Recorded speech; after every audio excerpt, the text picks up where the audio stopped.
તમારી આજુબાજુની તમામ ઘટનાઓ, તમારા શહેરના, તમારા જિલ્લાના નવીનતમ સમાચાર માટે તો જોતા રહો અમારી સાથે દિવ્યાંગ ન્યૂઝ પર. કેમેરામેન સાબિર સૈયદ સાથે મુકેશ ગુરવ, દિવ્યાંગ ન્યૂઝ.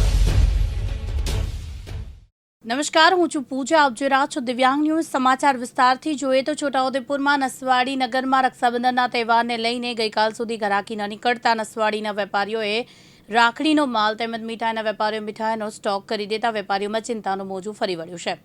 પરંતુ રવિવારના હાટ બજારને લઈને બહેનો ભાઈઓ માટે રાખડી ખરીદવા માટે ઉમટી પડતા મીઠાઈની દુકાનો અને કાપડના વેપારીઓ, વાસણના વેપારીઓને ત્યાં ઘરાકી ઉમટી પડતા વેપારીઓમાં ખુશી જોવા મળી હતી. તારીખ 18/8/2024ના રોજ આજે રવિવાર છે અને કાલે રક્ષાબંધનનો તહેવાર છે. તો આજે બપોર પછી ઘરાકી ખુલી છે અને ગયા વર્ષ કરતાં બી ઘરાકી થોડી સારી છે અને કાલે રક્ષાબંધન છે. હજુ કાલે બી આના કરતાં ઘરાકી સારી રહેશે અને બધા વેપારીઓનો માલ વેચાઈ જાય એવી આશા છે. 2 દિવસ પહેલાં કંઈ ઘરાકી નથી, પણ આજે ઘરાકી થોડી ખુલી છે. સોમવારે બી ઘરાકી રહેશે. અલ્કેશ તડવી, દિવ્યાંગ ન્યૂઝ, નસવાડી, છોટાઉદેપુર.